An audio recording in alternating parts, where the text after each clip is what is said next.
Have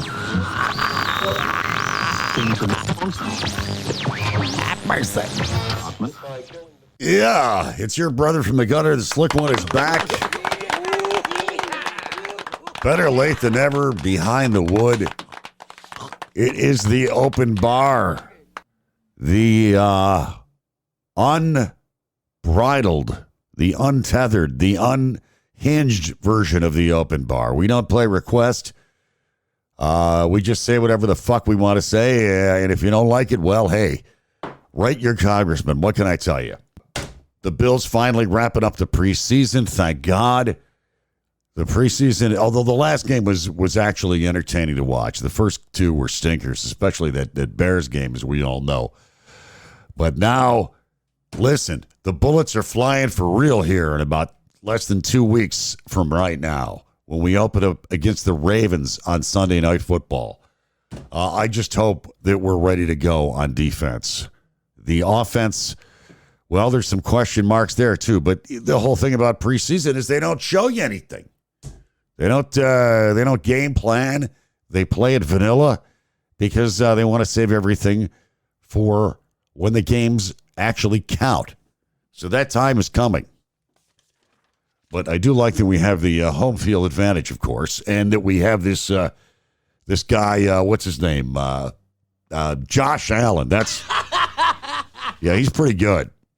So a couple weeks ago, I went to one of our, we had a kind of a 97 Rock reunion party for people that were there between 1980 and 85. So this is the infancy, the adolescent days of the radio station.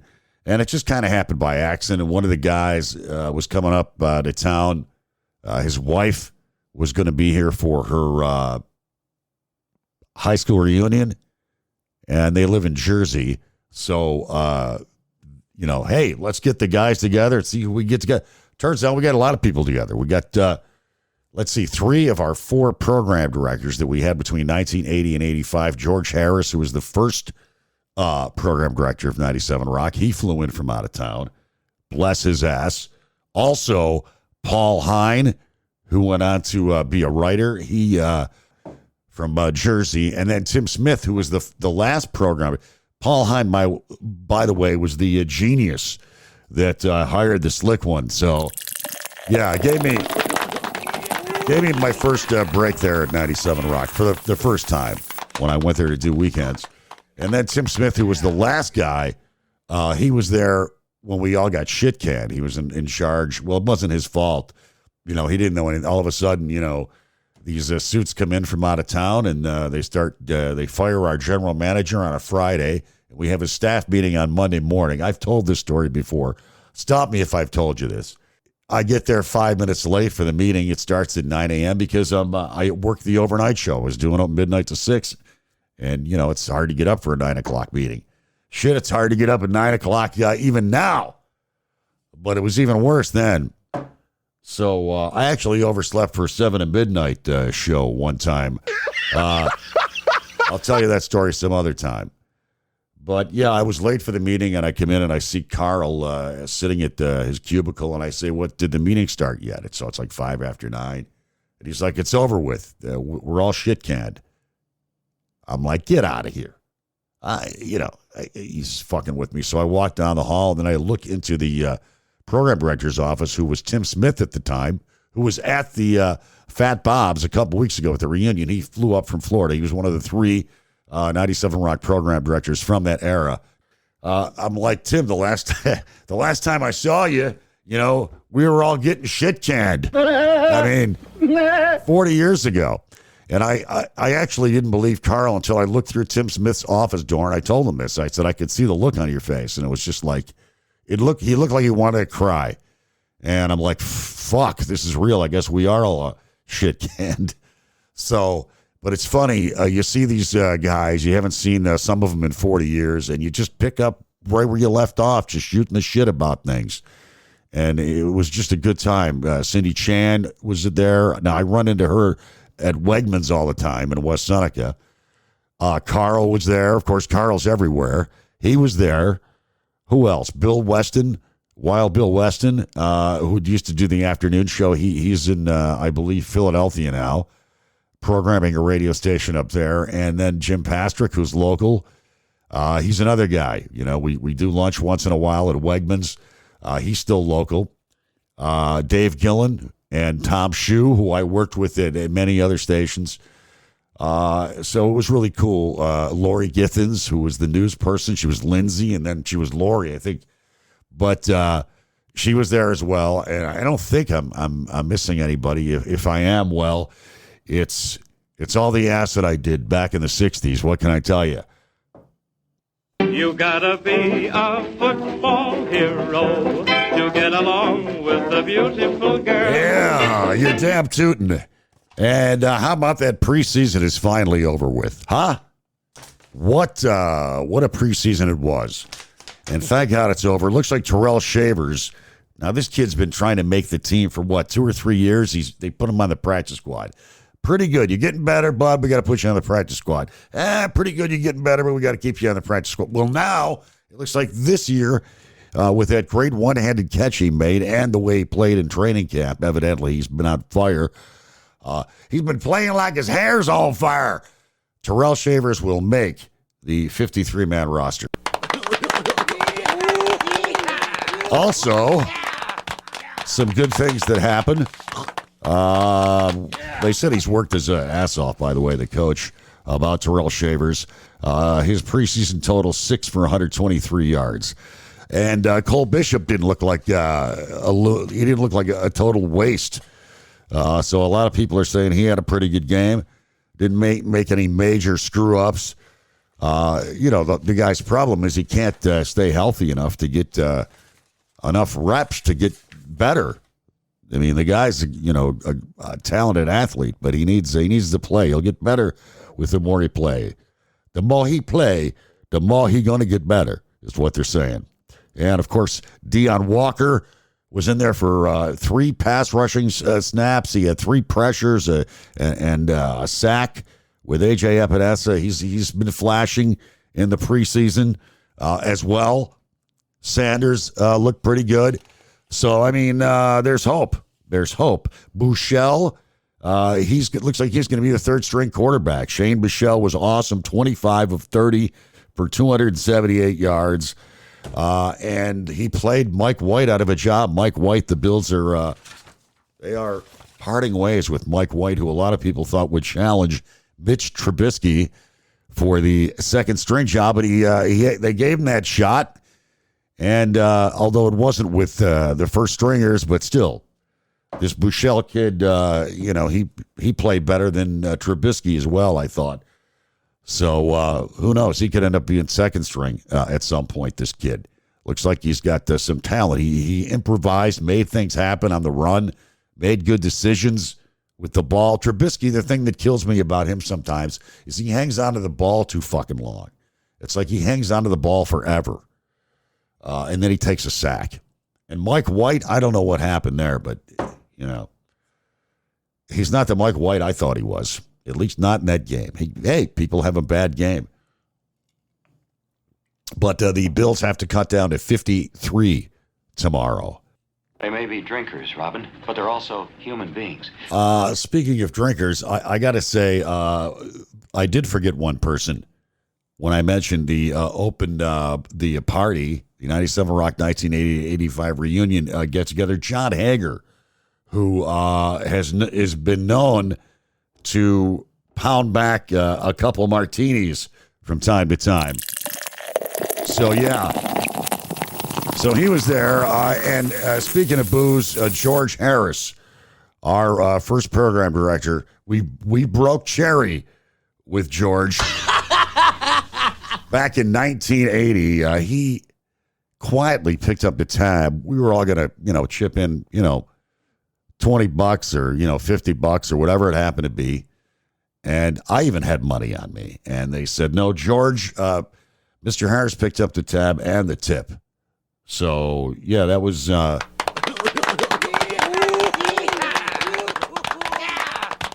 was damn nice of him. Because everybody know the best hooch is free hooch. They're eating the dog. And sweet Nancy Reagan, there is so much chaos going on in Trump world as the United States burns due to the fucked up leadership of the most asinine, moronic, stupid, dumb, and evil lunatic that's ever inhabited the White House. Donald Trump. He's got troops in Washington now. He's threatening to put troops in Chicago. And what he's doing is he's trying to get people used to this, you see. This is from the Dictator 101 playbook. I mean, look at all the shit he's doing. He fired all the inspector generals that oversee the government, make sure they're not doing anything fucking wrong. He's firing anybody that's not a loyalist. Just people just for doing their fucking jobs, they're being fired. If you don't kiss the ring, if you tell the emperor he has no clothes, you're fucked. I mean, he's as mad as a fucking hatter, this lunatic. And he's taking us down the shitter. Inflation is up. Unemployment is on the rise. People cannot live in this environment of chaos. Businesses do not want to hire people because they don't know what the fuck's going to happen. They just stopped delivering mail from certain parts of Europe because they don't know what the fuck tariff is on this week. Every other week it's something else. I mean, the stock market is, up and down, but that's always the case no matter what the fuck. I don't give a fuck if Mickey Mouse is in office. The stock market, it's all over the fucking road. But I mean, you look at the real economy. Prices have gone up every month since he's been in office, except one, I think. And it's just going to get worse once these tariffs kick in. Now, people have been stocking up. A lot of these companies, when they heard there were going to be tariffs, they stocked up. I mentioned this before, and now those stocks are running low. So now the tariff will be passed on to you. Plus, it gives corporations the excuse to raise prices, even if they're not affected by the tariffs. It's like a cop-out, like COVID was. Remember supply? Oh, it's supply and demand. That's why we had to raise the prices. Well, guess what? Once the prices were up, they never brought them down. Even supply and demand isn't a problem now. But, it's all fucked. He's fucking up, and this is all self-inflicted. I mean, what happened before was, due to COVID. This is completely shooting ourselves in the foot with this fucking lunatic who thinks that the Smithsonian is too depressing. It's because they make too much about slavery. Yeah, this slavery thing was not a big deal. What's the big deal? What are these slaves complaining about? Heck, they had a roof over their head. They had 3 squares a day, What the hell are these people complaining about? I don't like that. I take that out of the Smithsonian. What's he going to do next? Not like the fact that jazz is mostly black people? So he's going to take all the black people out of the Museum of Jazz, the jazz section. I mean, the guy he's a fucking idiot. I mean, they're arresting Grubhub fucking drivers. Whatever happened to immigration was going to go after the bad, evil, violent criminals. And they're, going to farms. They're hanging out at fucking Home Depot. They're arresting Grubhub drivers.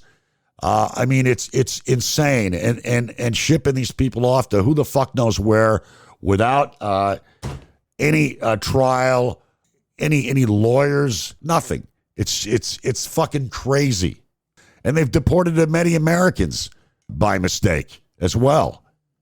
And these assholes, they're not even fucking trained. Off the street, they're hiring these fucking people. They're not police. No police training, and they're wearing masks. They don't have any identification. I mean, if they could take somebody and pick them up off the street and make them disappear, they could do the same thing to you and me. Do the same fucking thing to us. And that's what he's trying to do with these troops, because he wants these troops in the city. He wants people to get used to it so he can put them out during the election. All right? And then say, well, I'm declaring martial law. Don't put it past him. This president is completely fucking lawless. All norms. He's broken every fucking norm. He's made over $3 billion so far in the White House with his Bitcoin and all of his side hustles that he's got. the fucking Trump watches, the Trump this, the Trump that. He's fucking selling the Trump phones.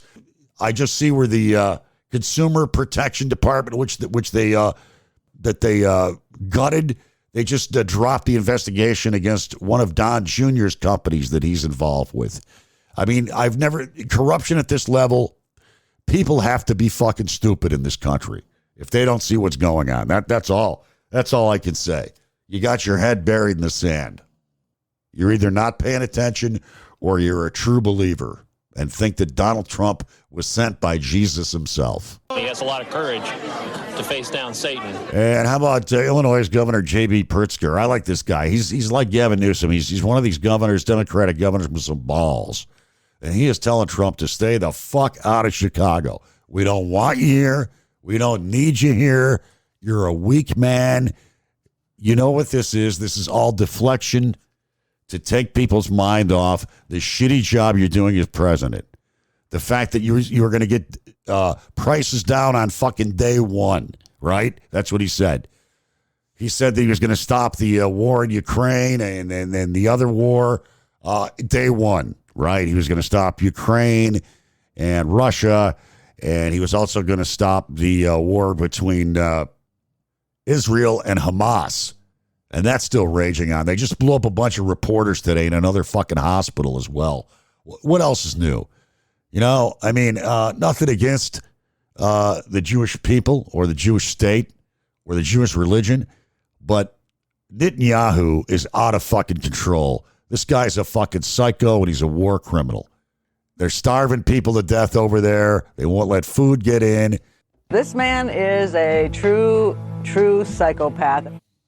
And hey, listen, you can forget about the whole Epstein thing. It's over now. Forget about it. Listen, they went to the jail. They talked to Ghislaine Maxwell, and she says that Donald Trump was a complete gentleman, and that she never saw him do anything wrong, and that there's no clients list as well. That is absolutely insane. Yes, Ghislaine Maxwell says Donald Trump is clear. He's okay.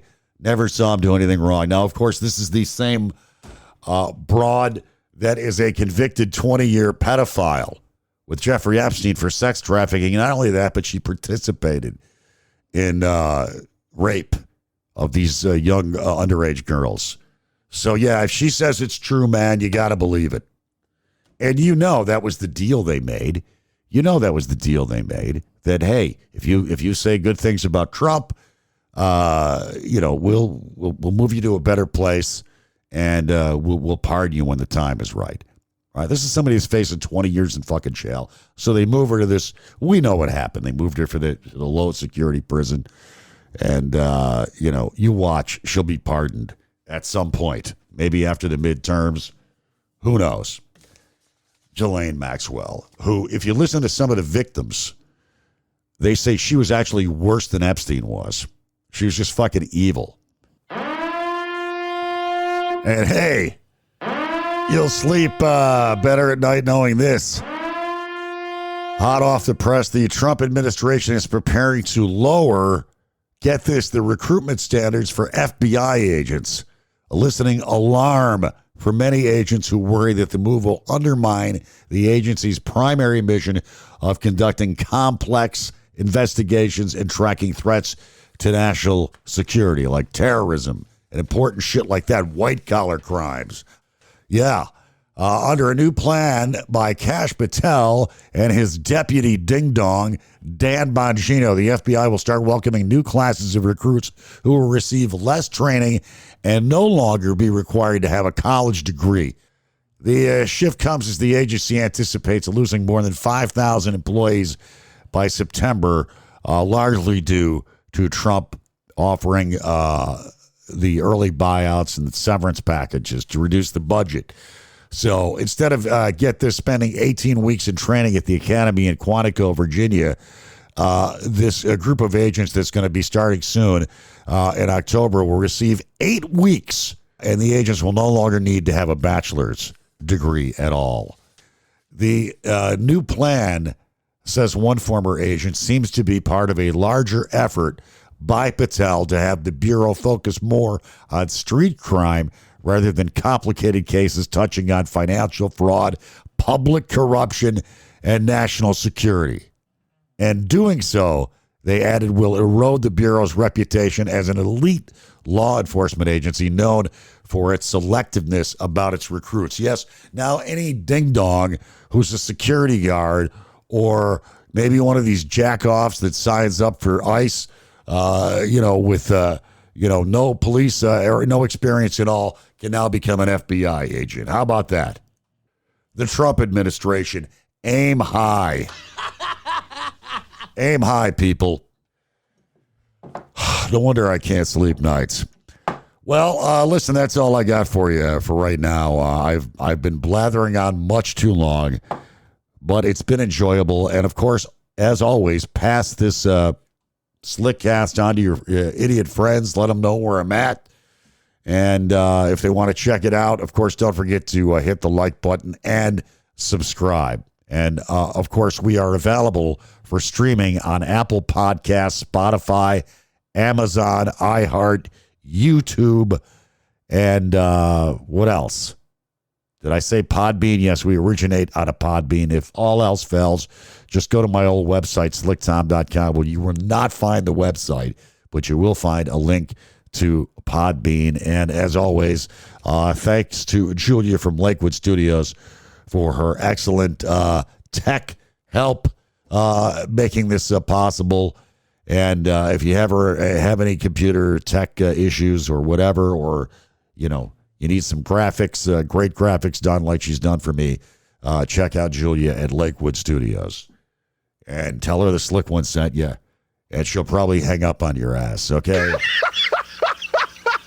All right, live fast, die old, weed, whiskey, and Warren Zevon. Go Bills!